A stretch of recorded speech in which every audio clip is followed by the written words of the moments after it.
2024년 3월에 있었던 일이죠. 미국 볼티모어 다리 붕괴 사고, 아마 다들 기억하실 겁니다. 그 거대한 고주물이 정말 순식간에 무너져 내리는 영상이 와, 정말 충격적이었어요. 네, 맞아요. 저도 그 영상을 몇 번이나 돌려봤는지 모르겠습니다. 그런데 저는 나중에 그 사고 원인을 듣고 더 허탈해지더라고요. 그 거대한 배에 전력을 공급하는 수많은 장치들이 있었는데 그중에서 낡은 전선, 딱 하나가 문제를 일으킨 거였어요. 아, 정말요? 더 기가 막힌 건 출발 전에 분명히 점검 매뉴얼이 있었다는 거예요. 그리고 그 매뉴얼에 이 부분을 확인하라는 항목이 있었고요. 누군가 그냥 아이 설마 이게 문제 되겠어 하고 넘어간 거죠. 그 작은 무시가 결국 그런 엄청난 재앙으로 이어진 겁니다. 와, 아주 사소해 보이는 균열 하나가 결국 댐 전체를 무너뜨릴 수 있다는 걸 보여주는 뭐랄까 정말 상징적인 사건이었네요. 바로 그 지점입니다. 그래서 2026년이라는 새로운 시간을 시작하면서 당신께도 이 질문을 한번 던져보고 싶었어요. 당신의 삶과 신앙에는 혹시 늘 괜찮았으니까 하는 생각으로 점검하지 않고 넘어가는 그런 작은 전선은 없으신가요? 의미심장한 질문이네요. 네. 그래서 오늘은 2026년을 시작하는 한 교회의 신앙 주제 선포 자료를 함께 살펴보려고 합니다. 주제가 아주 도발적이면서도 또 마음을 확 끄는데요. 바로 정답을 넘어 사람으로, 판단을 넘어 긍휼로입니다. 아, 정답을 넘어 사람으로? 사실 요즘처럼 정답이 넘쳐나는 시대도 없잖아요. 그런데 왜 사람과 긍휼이 더 중요하다고 말하는 걸까요? 오늘 이 자료를 통해서 그 의미를 한번 깊이 파고 들어보죠. 이 자료를 딱 펼치면 가장 먼저 눈에 들어오는 문장이 하나 있어요. 누군가를 미워하면 그 사람에게 내 하루를 통째로 내줘야 한다. 이 문장 정말 그렇지 않나요? 와, 너무 공감되네요. 누군가를 미워하기 시작하면 아침에 눈 뜰 때부터 그 사람이 떠오르잖아요. 맞아요. 맛있는 걸 먹으면서도 괜히 화가 나고 잠들기 전까지 머릿속으로 계속 그 사람이랑 싸우고 있고요. 결국 내가 제일 싫어하는 사람한테 내 가장 소중한 시간, 감정, 이걸 다 바치는 셈이죠. 네. 그 미움이라는 감정의 뿌리를 쭉 따라가 보면 이 자료가 지적하는 것처럼 우리 각자의 마음속에 있는 아주 견고한 정답이랑 마주하게 되는 것 같아요. 아, 나만의 정답이요? 네. 사람은 이래야 해? 가족이라면 이 정도는 해가지? 뭐 신앙인은 저런 행동을 하면 안 돼 하는 식으로요. 우리가 세워둔 수많은 기준들이 있잖아요. 그 정답의 틀에 맞지 않는 사람을 볼 때 우리는 불편함을 느끼고 그걸 미움이나 판단의 형태로 표출하게 되는 거죠. 와, 그 현상이 가장 적나라하게 드러나는 곳이 바로 소셜미디어인 것 같아요. 맞습니다. 자료에도 여러 SNS 화면 캡처가 나오는데 보기만 해도 피곤해져요. 각자 자기만의 정답을 막 외치면서 서로 비난하고 조롱하죠. 네, 온라인 공간이 정답들의 전쟁터가 된 셈이죠. 저는 그 모습을 보면서 분노보다는 좀 슬프다는 생각이 들었어요. 다들 왜 저렇게 필사적으로 자기 생각이 옳다고 외치고 있을까? 어쩌면 이 혼란스러운 세상 속에서 확실한 무언가를 붙잡고 싶은 그런 절박함의 표현일지도 모르겠다 이런 생각도 들고요. 그거 흥미로운 관점이네요. 절박함의 표현일 수 있다는 것? 실제로 사회가 불안정할수록 사람들은 더 명확하고 단순한 흑백 논리, 즉 정답을 갈망하는 경향이 있거든요. 그런데 이 자료는 이런 현대적인 현상을 해부하기 위해서 아주 오래전 이야기로 우리를 초대합니다. 거의 2000년 전의 한 만남이죠. 바로 예수님과 세리 마태의 이야기입니다. 네, 이 이야기는 사실 많이 들어봤는데 오늘 자료를 통해 보니까 새롭게 다가오더라고요. 당시 사회에서 세리는 그냥 세금 걷는 공무원이 아니었잖아요. 그렇죠. 지금과는 완전히 다른 개념이었죠. 로마 제국의 앞잡이, 동족의 피를 빨아먹는 민족의 배신자. 한마디로 사회가 공인한 오답 인생이었던 거죠. 모두가 손가락질하고 피하는 존재. 그런데 예수님이 그에게 먼저 다가가서 나를 따르라고 말씀하셨다는 거예요. 여기서부터 이미 상식을 깨는 행동 아닌가요? 그렇습니다. 하지만 더 파격적인 장면은 그 이후에 펼쳐져요. 예수님이 마태의 집으로 초대를 받아 가시는데 그 자리에 다른 세리들이랑 당시 사회가 죄인이라고 낙인 찍은 사람들이 함께 모여서 식사를 합니다. 아, 여기서 함께 식사한다는 행위의 문화적 의미를 아는 게 굉장히 중요합니다. 고대 근동, 특히 유대 문화에서 식사 교제는 그냥 침묵이 아니었어요. 나는 당신을 온전히 받아들인다. 당신과 나는 한 공동체다. 라는 선언과도 같은 아주 깊은 연대와 환대의 표현이었습니다. 아, 그렇군요. 그러니까 예수님의 그 식사는 그 자체로 나는 당신들의 오답 인생을 정죄하지 않고 친구로 받아들인다는 아주 강력한 메시지였군요. 바로 그겁니다. 이 장면을 보고 당연히 격분한 사람들이 있었죠. 바로 바리새인들입니다. 네. 그들은 늘 자신들이야말로 하나님의 율법이라는 정답을 가장 완벽하게 지키는 사람들이라고 자부했으니까요. 그런데 그들이 보기에 예수님은 거룩이라는 정답을 정면으로 어기고 있었던 거고요. 맞습니다. 바리새인들 입장에서는 이건 거의 신성모독에 가까운 일이었을 거예요. 어떻게 거룩한 분이 부정한 죄인들과 섞일 수 있는가? 이게 그들의 핵심 질문이었죠. 네, 근데 여기서 우리가 바리새인들을 그저 위선자라고 쉽게 비난만 할 수는 없다는 점을 짚고 넘어가야 합니다.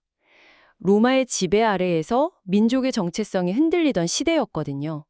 그들은 율법이라는 규칙을 철저히 지킴으로써 신앙과 공동체를 지켜내려 했던 사람들이기도 해요. 아, 그렇게 보니 훨씬 입체적으로 이해가 되네요. 단순히 규칙에 집착한 율법주의자가 아니라 나름의 방식으로 공동체를 지키려 했던 사람들이라는 거군요. 그렇죠. 그들에게 규칙은 공동체를 지키는 생존의 문제였을 수도 있습니다. 하지만 그 신념이 너무 강해지다 보니까 규칙을 지키는 것보다 더 중요한 사람을 놓쳐버린 거고요. 정확합니다. 바로 그 지점에서 규칙과 사람, 정답과 긍휼이 정면으로 충돌하는 겁니다. 그리고 이 충돌 속에서 예수님은 당시로서는 상상도 할 수 없었던 완전히 새로운 논리를 제시하시죠. 네, 바리새인들의 비판에 대한 예수님의 대답이 이 자료의 핵심이자 하이라이트라고 할 수 있겠는데요. 마태복음 9장 12절과 13절 말씀입니다. 건강한 자에게는 의사가 쓸데없고 병든 자에게라야 쓸데있느니라. 이 비유는 정말 명쾌하지 않나요? 네, 아주 직관적이죠. 의사가 존재하는 이유가 아픈 사람이기 때문인 것처럼 하나님의 사랑 역시 스스로 건강하다고 여기는 사람이 아니라 자신이 병들고 아프다는 걸 인정하는 사람에게 향한다는 거죠. 그리고 곧바로 이어지는 말씀이 더 중요합니다. 너희는 가서 내가 긍휼을 원하고 제사를 원하지 아니하노라 하신 뜻이 무엇인지 배우라. 이 말씀은 사실 예수님이 창작하신 게 아니라 구약 성경 호세아서 말씀을 인용하신 거거든요. 아, 호세아서요? 네, 6장 6제의 말씀인데요.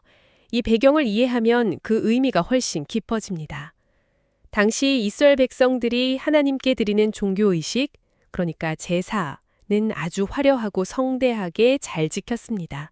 하지만 돌아서서는 가난한 이웃을 착취하고 사회적 약자를 억압했어요. 겉과 속이 달랐군요. 그렇죠. 하나님은 바로 그 위선을 지적하시면서 나는 그런 껍데기뿐인 제사보다 이웃을 향한 진실한 사랑과 자비, 즉 긍휼을 원한다고 선포하셨던 겁니다. 아하, 그러니까 예수님은 바리새인들에게 너희가 그토록 중요하게 여기는 성경, 그 안에 담긴 하나님의 진짜 마음이 무엇인지 다시 가서 공부하고 와라. 이렇게 일침을 가하신 거네요. 맞습니다. 겉으로 보이는 종교적 행위의 완벽함이 아니라 사람을 대하는 내면의 태도가 신앙의 본질이라는 걸요. 신앙의 성숙은 내가 얼마나 많은 규칙을 아느냐가 아니라 나와 다른 사람, 특히 내가 틀렸다고 생각하는 사람을 어떻게 대하는가에서 드러난다는 대목이죠. 이 본질의 중요성을 자료에서는 아주 재미있는 비유로 설명하더라고요. 파버카스텔 퍼펙트 펜슬 비유요. 아, 저도 그 부분 인상 깊게 봤습니다. 어떤 연필장인이 세상에서 가장 완벽한 연필을 만들고 나서 연필에게 이렇게 말해줬다고 해요. 네가 최고의 연필이 되려면 꼭 기억해야 할 게 있다. 네 겉모습은 아주 아름답지만 정말 중요한 건 네 안에 들어있는 연필심이란다. 아무리 겉이 화려해도 심이 부러져 있거나 없으면 그건 연필이 아니잖아요. 정말 적절한 비유입니다. 당시 종교 지도자들은 겉모습이 아주 완벽한 퍼펙트 펜스 같았죠. 규칙도 예배도 형식도 흠잡을 데가 없었습니다. 네네. 하지만 예수님은 그들의 내면에 가장 중요한 긍휼이라는 연필심이 빠져 있거나 혹은 무뎌져 있음을 보신 겁니다. 너희의 화려한 제사라는 껍데기보다 사람을 불쌍히 여기는 그 마음의 중심, 그 연필심을 다시 날카롭게 갈아라고 말씀하신 셈이죠. 그런데 여기서 한 가지 좀 짓궂은 질문을 던져볼 수도 있을 것 같아요. 연필심이 중요하다고 해서 겉을 감싸는 나무가 아예 필요 없는 건 아니잖아요. 규칙이나 시스템이 너무 없어져 버리면 공동체가 혼란에 빠질 수도 있지 않을까요? 아주 중요한 지적이십니다. 그리고 그게 바로 이 자료가 말하는 정답을 넘어 진짜 의미라고 생각합니다. 규칙이나 시스템 자체를 부정하는 게 아니에요. 아, 그런 건 아니군요. 네, 연필을 감싸는 나무는 분명히 필요하죠. 하지만 그 나무가 존재하는 이유가 연필심을 보호하고 잘 쓰이게 하기 위함이라는 본질, 이걸 잊는 순간 주객이 전도되는 겁니다. 규칙이 사람을 위해 존재해야 하는데 어느 순간 사람이 규칙을 위해 희생되는 상황이 벌어지는 거죠. 예수님은 바로 그 전도된 상황을 바로잡으려 하셨던 겁니다. 그렇군요. 결국 핵심은 왜라는 질문을 잃지 않는 것이네요. 이 규칙은 왜 존재하는가? 이 시스템은 궁극적으로 누구를 위한 것인가? 자, 그럼 이 메시지를 2026년 지금 우리의 현실로 한번 가져와 보죠. 자료에 테라 인코그니타, 즉 미지의 땅이라고 쓰인 고지도가 등장합니다. 우리가 정말 한 번도 가보지 않은 미지의 시대를 살고 있다는 걸 상징하는 것 같아요. 특히 AI 시대는 더욱 그렇죠. 맞습니다. 이제 우리는 챗 GPT 같은 인공지능에게 어떤 질문을 던져도 1초 만에 완벽에 가까운 정답을 얻는 시대를 살고 있습니다. 네, 정답을 몰라서 헤매는 시대는 사실상 끝났다고 볼 수 있겠죠. 그렇죠. 하지만 바로 여기서 중요한 역설이 발생합니다. AI가 효율성과 정답을 제공할수록 인간 고유의 영역인 공감과 연대의 가치는 역설적으로 더 중요해진다는 거죠. 이 교회 자료는 그런 철학적 담론을 신앙의 언어로 아주 시의적절하게 풀어낸 셈입니다. AI가 정답은 알려줘도 사랑과 긍휼은 줄 수 없다는 말씀이시군요. 바로 그겁니다. 제가 외로울 때 AI가 제 손을 잡아주거나 마음이 무너졌을 때 함께 울어줄 수는 없으니까요. 그렇죠. 정답은 기계도 알려주지만 상처 입은 누군가를 불쌍히 여기고 함께 아파하는 긍휼의 마음, 이건 오직 하나님의 형상을 닮은 인간만이 나눌 수 있는 고유한 영역입니다. 따라서 2026년 이 미지의 땅을 항해하는 우리에게 정말로 필요한 건 더 많은 정답이 아니라 한 사람을 향한 따뜻한 긍휼의 마음이라는 거죠. 이 거대한 메시지를 자료에서는 이민사회라는 아주 구체적인 삶의 현장으로 가져와서 더 와닿았어요. 네, 저도 그 부분이 좋았습니다. 이민사회라는 게 사실 다들 외롭고 힘든 구석이 있잖아요. 그런데도 우리는 너무 쉽게 서로에게 날카로운 정답의 잣대를 들이댄다고 그러죠. 이민 왔으면 이 정도는 해야지. 신앙생활은 이렇게 해야 정답이지 하면서요. 저도 이 부분을 읽으면서 과거의 경험 하나가 떠올라서 마음이 좀 무거웠습니다. 예전에 한 모임에서 새로 오신 분이 그 공동체의 암묵적인 규칙을 잘 따르지 못해서 뒷말이 나오는 걸 들은 적이 있어요. 저 역시 속으로 저분은 왜 저럴까 하고 가볍게 판단했었죠. 나중에 알고 보니 그분은 생계를 위해 밤낮으로 일하면서 극심한 스트레스와 피로에 시달리고 계셨어요. 와, 제 머릿속에 있던 공동체 예절이라는 정답은 그분의 그 고단한 삶의 현실 앞에서는 아무 의미도 없는 것이었습니다. 그 사람의 상황을 이해하려는 노력 없이 내뱉는 정답이 얼마나 폭력적일 수 있는지 그때 깊이 깨달았습니다. 와, 정말 중요한 경험을 나눠주셨네요. 결국 그 사람의 떨리는 눈빛, 지친 어깨를 먼저 보려는 노력이 필요하다는 거군요. 그래서 자료는 이렇게 제안합니다. 누군가 실수를 했을 때 그거 틀렸어, 정답은 이거야 라고 지적하기 전에 그 사람의 상황을 먼저 헤아려 주자고요. 네, 우리 공동체의 기준에 맞지 않아 보이는 사람이 있을 때 그 사람을 비난하는 무리에 섞이기보다 그 겉모습 뒤에 가려진 아픔과 눈물을 먼저 보려고 노력하자고요. 정답을 들이밀기 전에 그 사람의 존재 자체를 먼저 끌어안는 거죠. 그것이 바로 판단의 자리를 떠나 긍휼의 자리에 서는 의식적인 선택입니다. 쉽지는 않지만 우리가 지향해야 할 방향이죠. 네, 오늘 나눈 이야기들이 꽤 짚고 방대했는데 이제 좀 정리를 해볼 시간입니다. 2026년을 향한 3가지 핵심 방향을 이 자료는 명확하게 제시하고 있습니다. 첫째, 정답보다 사람입니다.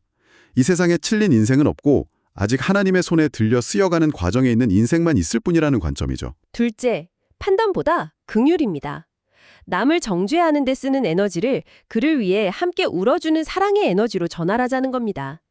판단의 칼을 내려놓고 그 사람의 상처를 감싸는 손을 내미는 용기가 필요하죠. 그리고 마지막 셋째, 규칙보다 사랑입니다.